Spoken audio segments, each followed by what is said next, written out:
नमस्कार, मी शुभमराज. SP9 मराठीमध्ये आपलं सगळ्यांचं स्वागत. आता पाहूयात आजच्या टॉप 9 न्यूज. सातारा जिल्ह्यात गेल्या वर्षी अपुरे पर्जन्यमान झाल्याने धरणे भरली नाहीत. प्रमुख 6 प्रकल्पात तर 95 TMCs पाणीसाठा आहे, तर कण्हेर आणि उरमोडी धरणात 44% पाणी शिल्लक राहिलेलं आहे. त्यामुळे दुष्काळी झळा तीव्र झाल्या आहेत आणि आगामी काळात संकट आणखी गहिर होणार आहे. जिल्ह्यात पावसाच्या पाण्यावरच शेती तसेच पिण्याच्या पाण्याचे गणित अवलंबून आहे. दरवर्षी जून पासून सप्टेंबर अखेर जिल्ह्यात सरासरी 900 मिलीमीटरच्या आसपास पाऊस पडतो. पण गेल्या वर्षी पावसाने मात्र पाठ फिरवली. वार्षिक सरासरीच्या 70% पाऊस झाला. कोणत्याही तालुक्यातील पावसाने वार्षिक सरासरीही गाठली नाही. त्यामुळे पश्चिम भागातील प्रमुख धरणेही भरली नाहीत, तर पूर्व दुष्काळी भागातील पाणी प्रकल्पातही समाधानकारक साठा झाला नाही. त्यामुळे गेल्या वर्षी ऑक्टोबर महिन्यापासूनच दुष्काळी झळा वाढल्या आहेत. त्यातच आता उन्हाळा सुरू होत असल्याने टंचाईची तीव्रता वाढणार आहे. महाराष्ट्रातील प्राथमिक शाळांच्या वेळा बदलण्यात आल्या असून 4थी पर्यंतचे वर्ग सकाळी 9 नंतर भरणार आहेत. विद्यार्थ्यांच्या स्वास्थ्यासाठी सरकारने हा निर्णय घेतला आहे. सरकारच्या निर्णयानुसार आता 4थी पर्यंतचे वर्ग सकाळी 9 नंतर भरणार आहेत. काही दिवसांपूर्वीच राज्यपालांनी राज्यातील शाळांच्या वेळा बदलण्याच्या सूचना दिल्या होत्या. त्यानुसार आता हा निर्णय घेण्यात आला आहे. खरं तर 4थी पर्यंतचे वर्ग आता 7 नव्हे तर 9 नंतर भरणार आहेत. दरम्यान प्राथमिक शाळांची वेळ सकाळी 9 नंतर असावी असे राज्यपालांनी सुचवले होते. त्यानुसार राज्यातील सर्व माध्यमांच्या व सर्व व्यवस्थापनांच्या शाळांनी पूर्व प्राथमिक ते इयत्ता 4थी पर्यंतचे वर्ग सकाळी 9 किंवा 9 वाजल्यानंतर भरवण्याचा निर्णय घेतला आहे. विद्यार्थ्यांची पूर्ण झोप होत नाही, त्यामुळे त्यांना मानसिक त्रास सहन करावा लागतो. या पार्श्वभूमीवर हा निर्णय घेण्यात आला. कोल्हापूर, पंढरपूर, अक्कलकोट, गाणगापूर, नृसिंहवाडी आदी तीर्थक्षेत्रांना जोडणाऱ्या शक्तीपीठ महामार्गाच्या अंतिम आराखड्यास शासनानं बुधवारी मान्यता दिली. 805 किलोमीटर लांबीचा हा मार्ग पवनार येथून सुरू होऊन पत्रादेवीला संपणार आहे. या निमित्ताने राज्यात आणखी एक महत्त्वाकांक्षी महामार्ग प्रकल्प साकारणार आहे. प्रकल्पाचा अहवाल सादर करण्याचे आदेश उपमुख्यमंत्र्यांनी सप्टेंबर 2022 मध्ये दिले होते. समृद्धीपेक्षा लांब शक्तीपीठ समृद्धी महामार्ग 701 किलोमीटर लांबीचा आहे. नव्याने प्रस्तावित शक्तीपीठ महामार्ग त्यापेक्षा जास्त लांबीचा म्हणजे 805 किलोमीटरचा असेल. अर्थात हा मार्ग राज्यातील सर्वात लांब महामार्ग असेल. शक्तीपीठे जोडली जाणाऱ्या महामार्गामुळे माहूर, तुळजापूर, कोल्हापूर, अंबाजोगाई ही तीर्थक्षेत्रे जोडली जाणार आहेत. कागल तालुक्यातील कुरुकली येथील 77 नागरिकांच्या नावे भूखंड करण्याची प्रक्रिया गतीने राबवा. तसेच कागदपत्र उपलब्ध नसणाऱ्या नागरिकांबाबतही शासन स्तरावर लवकरात लवकर निर्णय होण्यासाठी प्रस्ताव सादर करा, अशा सूचना पालकमंत्री हसन मुश्रीफ यांनी दिल्या.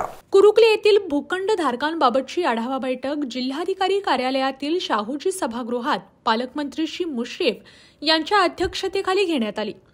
यावेळी जिल्हाधिकारी अमोल येडगे, अप्पर जिल्हाधिकारी संजय शिंदे, निवासी उपजिल्हाधिकारी संजय तेली, कागलचे तहसीलदार अमरदीप वाकडे, विकास पाटील यांच्यासह ग्रामस्थ उपस्थित होते.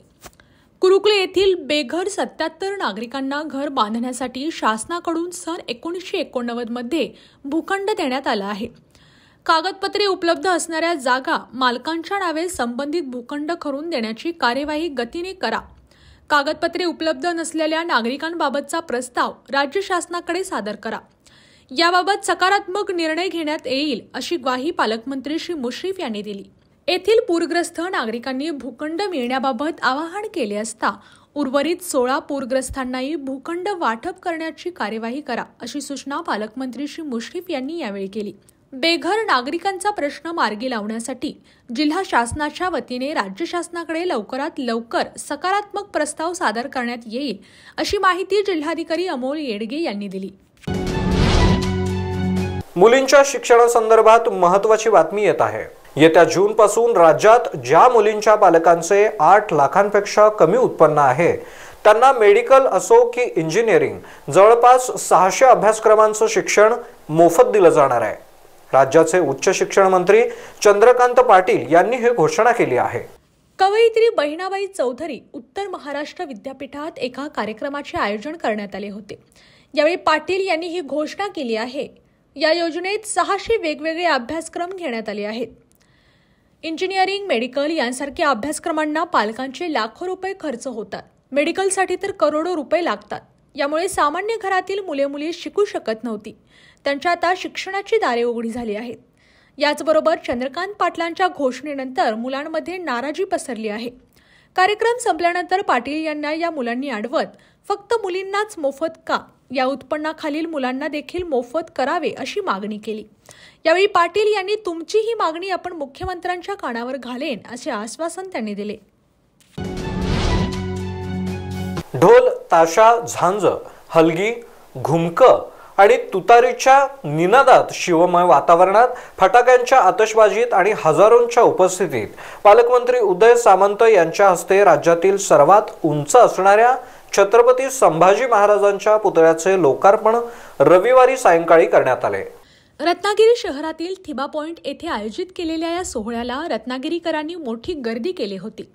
या सोहळ्यासाठी जिल्हाधिकारी एम. देवेंद्र सिंह, पोलीस अधीक्षक धनंजय कुलकर्णी, मुख्य कार्यकारी अधिकारी कीर्ती किरण पुजार, रत्नागिरी नगर परिषद मुख्याधिकारी तुषार बाबर, शिवसेना जिल्हा प्रमुख राहुल पंडित, शहर प्रमुख बिबिन बंदरकर, महिला जिल्हा प्रमुख शिल्पा सुर्वे, महिला शहर प्रमुख स्मितल पावसकर, माजी नगरसेविका दिशा साळवी, बाळू साळवी, गायक स्वप्नील बांदोडकर उपस्थित होते. बेकायदेशीर शस्त्र बाळगत इंस्टाग्रामवरून फोटो व्हिडिओ व्हायरल करून दहशत माजवणारा अण्णा चेंबुरी याला पोलिसांनी बुधवारी दिनांक 7 रोजी राजारामपुरीतील चुनेकर शाळेजवळून अटक केली. प्रसाद राजाराम कलकुटकी, वय 21, राहणार 3 बत्ती चौक, दौलतनगर, कोल्हापूर असे अटकेतील अण्णा चेंबुरीचे मूळ नाव आहे. पोलिसांनी त्यांच्याकडून गावठी कट्टा जप्त केला. चेंबुरी यांच्या वाढदिवसालाच शहर पोलीस उपअधीक्षक अजित टिके यांच्या पथकाने ही कारवाई केली. फाळकुट दादांकडून बेकायदेशीर पिस्तूल, बंदूक, तलवार अशा शस्त्रांचा वापर करून परिसरात दहशत माजवली जाते. त्यांचे फोटो आणि व्हिडिओ सोशल मीडियावर व्हायरल केले जातात. विरोधी टोळींना चिथावणी दिली जाते. यातून गुन्हेगारी वाढत असल्याने अशा प्रकारचे रील्स बनवून दहशत माजवणाऱ्यांवर कारवाया करण्याचे आदेश पोलीस अधीक्षक महेंद्र पंडित यांनी दिले आहेत.